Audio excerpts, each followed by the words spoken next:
2023년 3월 11일 토요일 방송을 시작하겠습니다. 예. 오늘은 그 논객론에 대해서 방송을 하겠습니다. 오늘 방송 주제는 논객론이죠. 예. 목차는 3개로 잡았는데 첫 번째 이제 논객이 뭔가 그걸 살펴보고, 두 번째는 이제 논객은 뭐 하는 사람이냐면은 논변하는 사람이 논객이, 그러니까 논변. 두 번째 목차는 논변이고, 세 번째 목차는 설득력이죠. 논변을 펼쳐서 설득력을 얼마나 갖느냐, 그렇죠. 입증도라고도 하죠. 입증도. 재판에서 뭐라 그래요? 증명력이라 그러죠. 증명력. 같은 말이죠.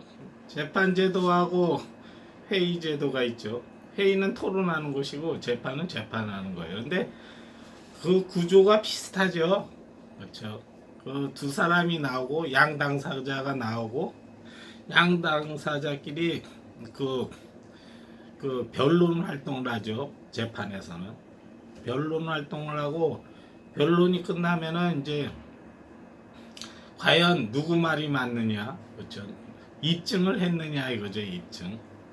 그래서 이제 증명이 됐느냐, 자기 주장에 대해서 증명이 됐느냐. 증명이 됐다 그러면 어떻게 되는 거예요? 판결이 나오죠. 그렇죠. 정치 영역에서도 마찬가지죠. 재판제도하고 법과 정치인데 구조가 비슷하잖아요. 거의 비슷하죠. 나와가지고 서로 논쟁을 벌이죠. 네 말이 맞다, 내 말이 맞다. 그렇죠. 그런데 그 말하는 사람은 각자가 입증을 해야 되죠. 자기 주장이 맞다는 것을 입증해야죠. 그 다음에 이제 판결이 나오고 그러는 거죠. 그렇죠. 그 공론장도 마찬가지입니다. 그렇죠. 재판은 누가 해요? 재판은 원고하고 피고가 하고 검사와 피고인이 하고 이렇게 하는데, 공론장은 논객이에요. 논객이. 그러니까 플레이어가, 선수가 누군가를 봐야죠. 선수. 그러니까 법의 영역, 정치의 영역에서 플레이어가 누군지. 플레이어가 있으면 재판관이 있죠. 배심원단이 있고 있죠. 플레이어가 누군지, 판결을 내리는 사람이 누군지. 그렇죠. 어떤 활동을 하는지, 변론을 하죠. 변론 활동. 여기는 논변. 그렇죠. 입증력, 설득력. 그렇죠. 증명력, 설득력. 입증도죠. 구조가 똑같잖아요. 이게 어디서 나온 거예요? 고대 그리스가 그렇게 했거든.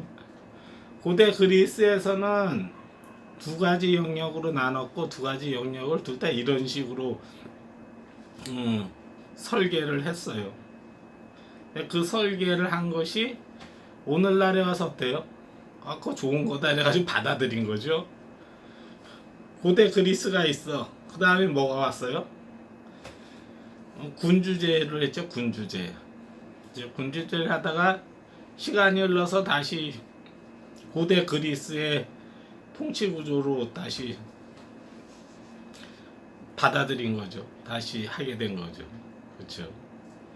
고대 그리스에서는 민주주의, 재판과 회의제도, 재판제도, 회의제도, 이것이 지금처럼 이렇게 발달되어 있지 않았죠. 성숙되어 있지 않았다고. 그때는 왜 그랬냐면 여러 가지로 미비점이 많았죠. 고대 그리스 때는 어때요? 학교라는 게 없었죠. 학교라는 게. 고대 그리스 때는 학교라는 게 없었어요. 근데 오늘날은 어때요? 학교라는 게 있어서 체계적으로 학습을 하죠. 공부를 하고. 고대 그리스에는요, 학교라는 게 없었어요. 학교가 생긴 게 누가 제일 먼저 학교를 세웠어요? 그게 아리스토텔레스가 플라톤이 제일 먼저 세웠나? 플라톤이 제일 먼저 세웠죠. 그렇죠? 이름이 뭐예요? 아카데미아죠. 아카데미아. 그 다음에 아리스토텔레스가 또 학교를 세운 게 그게 아케이온이죠. 맞나? 아케이온이지. 리케이온인지. 하여튼 그래요. 우리나라는 학교가 언제 세워졌어요? 고구려 때 태학이라는 게 세웠죠. 태학. 그 다음에 고려 때는 국자감이 있었고, 조선시대에 와가지고 성균관이라는 게 세워졌죠. 그렇죠. 지방학교는 뭐였어요? 지방학교는 서원이었지. 서원하고 서당이죠. 서당. 그렇죠. 주세붕의 무슨 백운동 서원인가? 그게 뭐 최초라면서요. 서원으로. 그리고 각 저기에 이제 서당이라는 게 있어요. 서당. 그래서 이제 과거 시험 보러 가고 그랬죠. 그렇죠. 과거제가 언제부터 된 거예요? 과거제가 한겨레 신문이 싫어하는 그 학교가 세우고 시험이 생기고 경쟁이 막 생기고 막 이랬던 것이 고려 광종 때죠. 그 과거제를 도입했죠. 과거제를. 한겨레 신문 좌파들이 되게 싫어하잖아요. 경쟁을 해도. 학교를 세우고 시험을 쳐서 과거를 치르게 하고 과거제를 지겠다고 되게 싫어하더라고요. 얘네들은 되게 웃기는 애들이죠. 얘네들은 경쟁 뭐 어쩌고 그러면 무조건 싫어하더라고. 그렇죠. 근데 경쟁 시스템을 왜 그렇게 만들어 놨어요? 가장 합리적이죠. 그렇죠. 가장 합리적이죠. 근데 합리적이고 그렇게 돌아가야 세상이 제대로 작동하니까 그렇죠. 근데 이제 한겨레 신문 입장에서는 어때요? 얘네들은 생각하고 떠드는 애들이 아니죠. 역사 공부를 똥구멍으로 한 애들이 해가지고 얘네들 짓거리는 소리를 들어보면 참 말을 섞기가 싫죠. 말을 섞기가 싫죠. 그렇죠? 미친놈 떠들듯이 얘기해. 얘네들 얘기를 들어보면. 그렇죠. 여기도 경쟁이 있죠. 재판제도에도 경쟁 시스템을 했어요. 회의제도에서 우리가 토론하고 이거 뭐예요? 이것도 경쟁 시스템이죠. 이거랑 똑같잖아. 구조가. 그렇죠? 똑같죠. 오늘은 이제 회의제도에서 논객에 대해서 좀 이야기를 하려고 해요. 여러분 뒷자에 객자 붙이는 거 많죠? 뭐가 있어요? 검객은 뭐예요? 칼싸움하는 검객. 그렇죠. 검객 중에 유명한 사람이 누가 있냐면은 미야모토 무사시. 일본에. 저는 그 어렸을 때 그런 영화를 많이 봤어요. 그 중국 영화인데 칼싸움하고 그러는 거 있죠. 칼싸움. 중국 영화 대체로 이제 쿵푸를 하죠.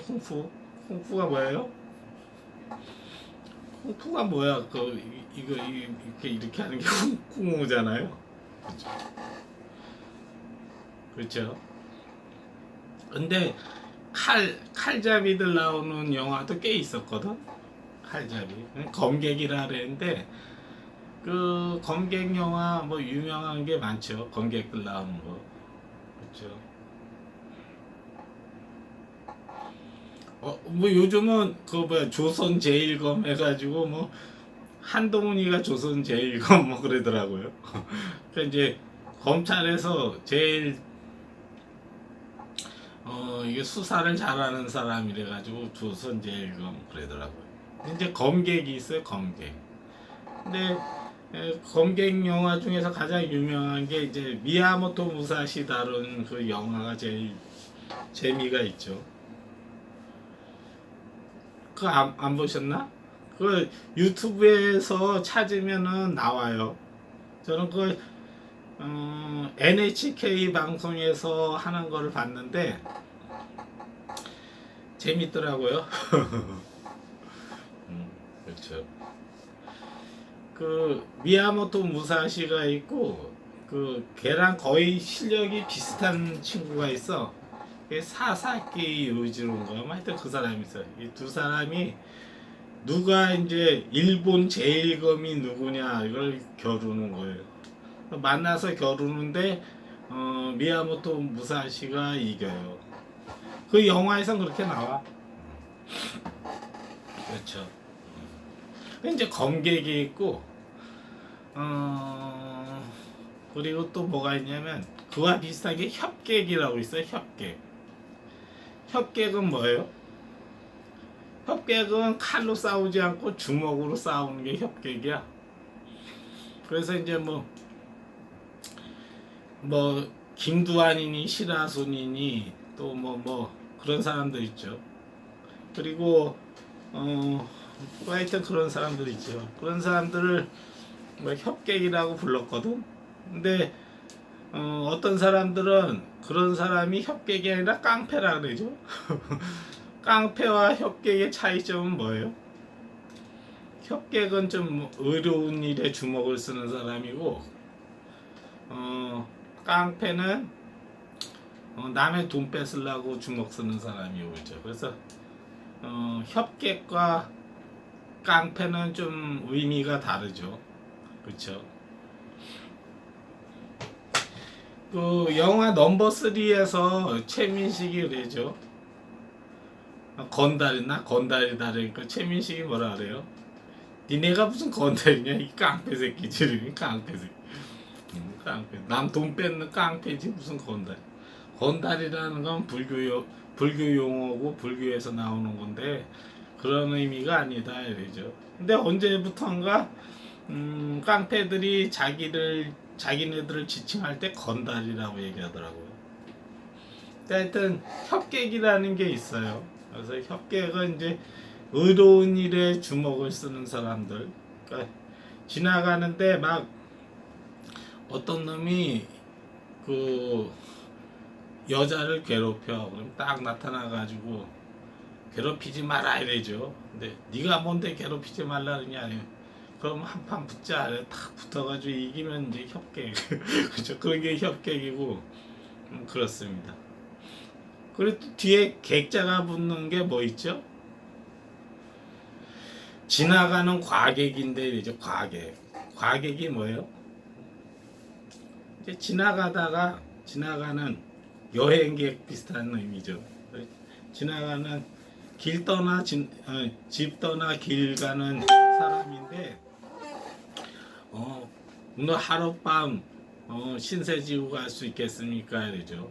지나가는 과객인데 오늘 하루 머물다 가도 되겠습니까? 그러니까 뭐래요? 머물다 가시라고. 인심 좋은 집주인은 그렇게 얘기하고 인심이 안 좋은 집주인은 어떻게 해요? 문을 닫아버리죠. 유명한 과객 중에 한 사람이 누구예요? 대한민국에서 제일 유명한 과객. 대한민국이 아니라 우리나라 역사에서 제일 유명한 사람이 김삿갓이죠. 김삿갓. 옛날에 그 가수 중에 그런 노래 부르는 사람이 있었는데 김삿갓 막 이러는 사람 있었는데 김삿갓이 유명한 과객이잖아요. 방랑시인 김삿갓. 근데 김삿갓이 어느 마을을 지나가는데 이제 하룻밤 자고 가야 되는데 잘 데가 없죠. 그래서 길 가다 어떤 집에다가 노크를 했죠. 지나가는 과객인데 하룻밤 신세 지고 좀 갈 수 없냐고. 그러니까 되게 티꺼운 듯이 쳐다보죠. 집주인이. 가란 얘기는 안 하고 들어오래서 마당 비슷한 데에 가서 좀 배가 고프다고 그러니까 김삿갓이 배가 고프다 그러니까 그 집주인이 밥을 내왔어. 밥을 내왔는데 밥이 어떤 밥이냐면은 쉰밥을 내놓은 거야, 쉰밥. 다 쉬어가지고선 버리려고 하는데 마침 과객이 온 거죠. 김삿갓이 온 거죠. 그래서 쉰밥을 내줬대요. 그래서 그걸 보고선 김삿갓이 시를 짓죠. 그리고 유명한 시죠. 그게 뭐예요? 20수와 30씩 40가 중 뭐지? 아닌데 20수와 30객이지 20수와 30객 40가 중 50씩 이렇죠. 그 다음에 나머지가 뭐였죠? 하여튼 시를죠. 그게 무슨 뜻이냐? 20수화가 뭐예요? 10 놈의 수가 나무 숫자죠. 그 나무를 이렇게 발음을 하면 남해가 되고 근데 놈이 되잖아요. 놈. 20놈의 30개 30이면 뭐예요? 30이잖아요. 우리나라 30. 우리나라 말로 30. 30이 이제 서러운이죠. 개 서러운 나그네에서 20수와 30객이라면 20놈의 서러운 나그네. 40가중 50씩은 뭐예요? 40이 뭐예요? 40이죠. 근데 40은 이제 우리나라 말로 하면 40인데 40이 집가자의 중자인가? 이게 저걸로 하면은 망할 놈의 집에서 50씩 50이 신이죠. 그래서 쉰밥을 먹는구나. 밥식자니까. 그래서 30수와 40개는 28놈의 20놈의 서러운 나그네 망할 놈의 집구석에 안 망할 놈의 집에서 쉰밥을 먹는구나 이러면서 하는 시가 있죠. 그 다음에 뭐였더라? 그 다음 식구는 생각이 안 나는데 그렇죠.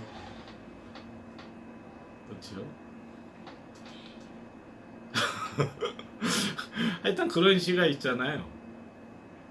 그러니까 자기 여기 왔는데 인심이 들어온 놈 집에서 하룻밤 머무는데 그 집주인이 흰밥을 내놓는 거야. 그러니까 그런 시를 짓는 거예요. 서럽다 이거죠.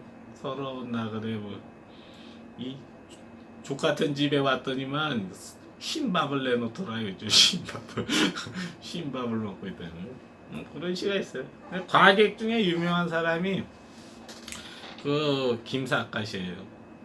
김삿갓에는 되게 재밌는 일화가 많죠. 그렇죠.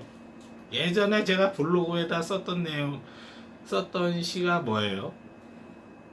블로그에다 썼던 시. 그 뭘 썼냐, 뭘 이야기를 한 적이 있냐면은 김삿갓이 절에 갔어. 절에 가가지고 하룻밤 이제 쉬고 갈라 그랬죠. 쉬고 갈라 그랬는데 그 주지 스님이 좀 시를 잘 지어.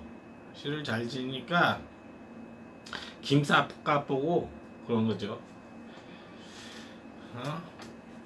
동지섣달 긴긴 밤에 심심하니까 우리 시짓기 놀이하자 그랬어요. 그래서 누가 시를 더 잘 짓나 한번 승부를 보자 된 거죠. 그러니까 김삿갓이 뭐라 그래요? 좋다고 그러죠. 좋다. 땡큐라 그러죠. 근데 주지 스님이었나? 했던데 좀 짓궂어가지고 뭐라 하냐면 서로 시를 짓기 내기를 해가지고 지는 사람 이빨을 뽑자 그랬어요. 지는 놈 이빨 3대 뽑기 내기를 한 거야. 그러니까 김삿갓이 들어오니까 어때요? 재밌을 것 같거든. 그래서 둘이 이제 마주 앉아가지고 시 짓기 내기를 해요. 이빨 3대 걸고 지는 사람이 이빨 3개 뽑기로 하고 시를 짓게 됐는데 누가 이겨요? 김삿갓이 이기죠. 거기에서 나온 유명한 시가 뭐예요? 얘가 먼저 시를 지으면은 주지 스님이 시를 지으면은 김삿갓이 대꾸를 하고 김삿갓이 시를 지으면은 주지 스님이 또 대꾸를 하고 이러는 거죠. 근데 마지막에 좀 유명했던 시가 뭐냐면은 주지 스님이 그래요. 산심, 수심, 객수심 이러죠. 산도 깊고 물도 깊고 아니다. 제가 그랬구나. 주지 스님이 월백 설백 천지백이래죠. 월이 뭐예요? 달빛이 희고 눈이 내려서 눈이 희고 천지가 하얗다 이런 시래죠. 주지 스님이. 그러니까 김삿갓이 대꾸로 한 시가 뭐냐면은 산심 수심 객수심이래죠. 그래서 산이 깊고 물이 깊고 나그네 수심도 근심도 깊다 해서 이렇게 이게 마지막 대꾸였거든. 그러고 나서 더 이상 이제 주지 스님이 더 이상 떠오르는 시가 없는 거야. 그래서 게임이 끝났죠. 그래서 주지 스님 이빨을 세대를 뽑았다 그러더라고. 근데 이제 그건 하나의 야사로 전하는 거니까 그렇죠. 김삿갓이 해악 시를 많이 지었죠. 웃기는 시. 골개미라 그랬는데 굉장히 좀 웃기고 유머러스한 시를 많이 지었잖아요. 박남신 김삿갓 몰라요? 그런 책 좀 서점 같은 데 가면 있는데 어렸을 때 읽었던 걸로 기억하는데 나는. 근데 그 월백 설백 천지백 산심 수심 객수심은 어디에도 나오냐면은 우리 중학교 다닐 때 한문 수업이 있어서 한문이라는 과목이 있었어. 그러니까 국어, 영어, 수학, 뭐 한문 뭐 이랬거든. 근데 한문 과목 한문 교과서에 나와 글씨가. 근데 글씨를 보니까 옛날에 책에서 읽었는데 교과서에도 나오더라고. 그랬던 적이 있어요. 그리고 워낙 시가 좋으니까 잘 썼으니까 대꾸가 딱딱 맞고 그렇죠. 그 느끼는 그 정서나 분위기가 비슷하고 그러죠. 대꾸로서 잘 쓴 거지. 그렇죠. 조선 시대 때는 시 대회를 많이 했어요. 시대를 많이 했는데 주로 어디서 하냐면은 정자 이렇게 정자 여기 강물이 흐르고 냇물이 이렇게 흐르고 여기 정자를 지어서 정자에 이렇게 해가지고 먹을 거 갖다 놓고선 시집기 놀이하고 그랬어 옛날에는. 그렇죠. 그래서 가끔씩 이제 기생도 데려오고 그러죠. 정자에 기생도 데리고 오고 가야금 검은 고도 타고 그러죠. 띵띵띵 하면서 술 한잔 하면서 시집기 놀이하고 그러죠. 근데 우암 송시열이라는 사람이 있어. 근데 그 사람이 북인의 영수거든. 그 사람이 이제 요즘 네티즌들이 되게 싫어하는 사람이 십선비잖아요. 십선비. 십선비의 아이콘이 우암 송시열이죠. 그렇죠. 예송 논쟁 일으키고 했던 게 십선비들이 거잖아요. 근데 예송 논쟁의 가장 주인공이라고 할 수 있는 그게 우암 송시열이거든. 근데 송시열이 어느 날 이제 정자에서 파티를 한 거야. 연애를 했는데 이제 술 한잔 먹으면서 이제 시를 이제 딱 써가지고 시 대회를 연 거죠. 시 경연 대회 비슷한 거. 근데 젊은 친구가 시를 썼는데 시가 자기 시보다 난 거야. 그러니까 우암 송시열이 자기가 쓴 종이를 써가지고 이 대상은 이 시로 하게 이래서 그래가지고 꾸겨가지고 버렸다 그러더라고. 어느 책에선가 봤어. 예. 그런 내용이 나오더라고요. 그래서 옛날 사람들은 뭐 시집기 놀이를 많이 했다더라고요. 놀 게 없으니까 그 당시에는 놀 게 없으니까 이제 그런 걸로 노는 거죠. 그렇죠? 요즘은 놀 게 많죠. 뭐가 있어요? 뭐 당구 치러 가고 뭐 스타크래프트 하러 가고 또 어떤 사람은 골프 치러 가고 또 어떤 사람은 이제 축구 같은 거 좋아하고 공차러 가고 그러죠. 근데 옛날에는 뭐 사대부들이 공차고 그런 거 하지 않았잖아요. 그러니까 먹고 놀면서 한다는 게 이제 그런 짓을 한 거지. 우리 신하 한 수 지어보세요. 이러죠. 그렇죠. 근데 김삿갓이 쓴 시 중에서 유명한 게 많죠. 김삿갓의 본명이 뭐예요? 김병현이죠. 그렇죠. 그렇잖아요. 삿갓을 쓰고 다녔다 해서 김삿갓인 거예요. 근데 옛날에 이렇게 삿갓 쓰고 다니는 사람이 많았어. 이 태양이 뜨뜻하니까 이제 이렇게 직사광선 피하려고 삿갓을 썼죠. 검객들 보면은 칼 잘 쓰는 검객들 보면 삿갓 쓰고 다니잖아요. 우리 한국 영화에서도 검객 뭐 이렇게 나오는 게 있죠. 뭐 구름이 벗어난 달은 뭐 이래가지고 그 사람 누구야? 그 사람 누구죠? 차승원 나오고 그러는 영화 있어. 그거 한번 보세요. 그거 재밌게 봤거든 나도. 그게 뭐냐면은 정여립 사건 그때가 시대 배경인데 거기에서 이제 뭐 하는 그 내용을 영화로 만들었더라고요. 차승원 나오고 그 사람 이름이 뭐지? 하여튼 유명한 배우가 두 사람 나와. 차승원하고 그 얼마 전에 MBC인가 거기에서도 검객 영화가 나왔죠. 검객 영화 나왔잖아요. 거기에 뭐 조선 제일검 뭐 이래가지고 나오잖아요. 뭐 이렇게.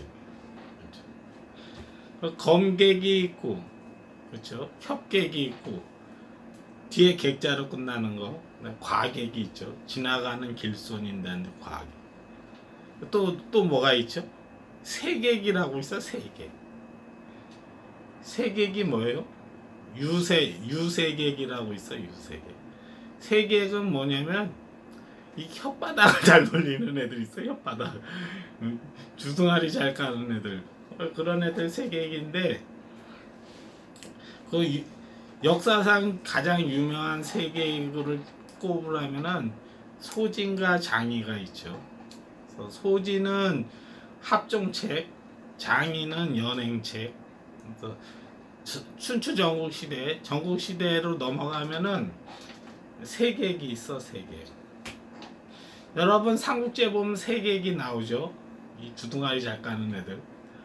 세객인데 가장 유명한 세객은 춘추 전국 시대 때 소진과 장이가 있어요. 근데 이제 소진은 어떻게 했냐면은 그 춘추 전국 시대로 해서 전국 시대로 넘으면은 전국 칠웅이 있어. 칠웅이 뭐냐면은 수백 개의 나라 중에서 이제 7개의 나라로 이제 교통 정리가 되는 거죠. 그걸 7개의 큰 나라를 칠웅이라고 불렀어. 그렇죠, 칠웅.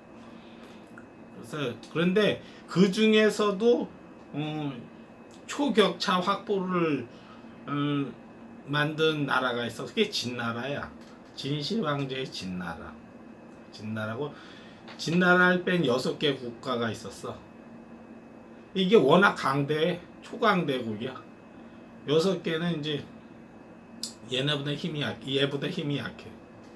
그러니까 소진이 가서 뭐라 했냐면은 지금 진나라가 엄청 강대한데 우리 6국가가 힘을 합쳐야 진나라의 침략을 막을 수 있다고 해. 그게 합종책이에요. 합종책. 합하다 할 때 합자하고 종이 뭐예요? 이렇게 된 게 종이잖아. 진나라 있고 6개 나라가 요렇게 합치되는 거죠. 이게 합종책이야. 그래서 진나라와 6국하고 이렇게 해서 이제 대결 구도를 만든 거죠. 그렇죠. 그래서 소진이 그걸 했어. 그다음에 6개 나라의 연합군 사령관을 했어.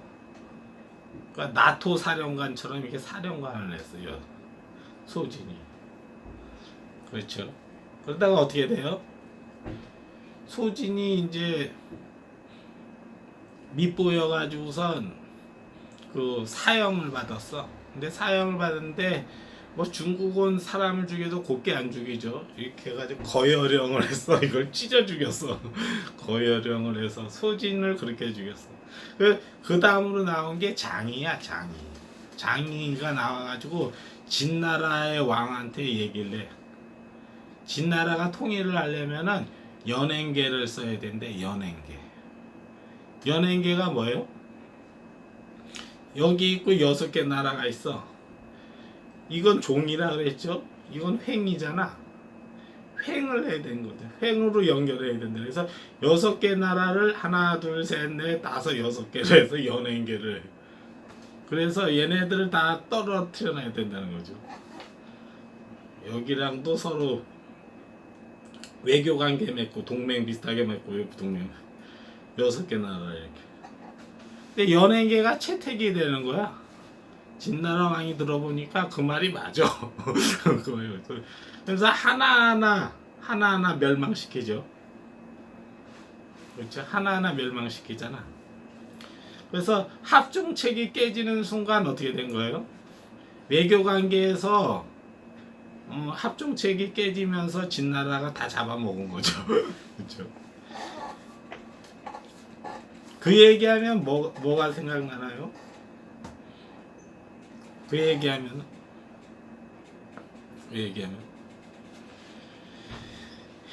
시진핑이가 박근혜한테 제안한 게 있어.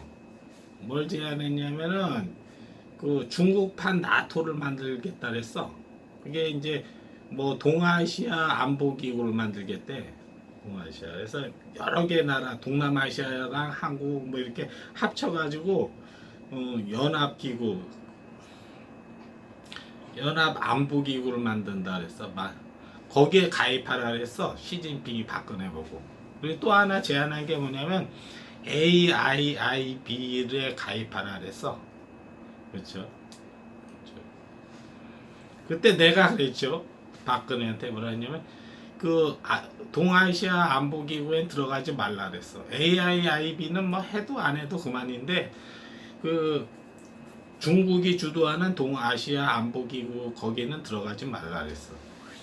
왜 들어가지 말라 그랬어요? 이유를 그때 설명했는데 기억하시는 분?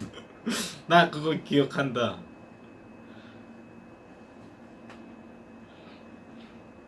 민법에 보면 뭐가 나오냐면은 쌍방대리를 금지하게 해놨어요. 쌍방대리가 뭐냐면 이쪽 사람한테 대리권을 갖고 또 이쪽 사람하고 대리권을 가져. 그래 누가 저거 이거 내가 농가를 부릴 수가 있어. 이쪽 사람의 대리권, 이쪽 사람의 대리권 있을 거야. 계약서를 내가 쓰잖아. 내가 쓰고 이 사람 대리권 누구, 이 사람 대리권 나 이렇게 해가지고 계약서를 내 편한 대로 만들 수 있거든.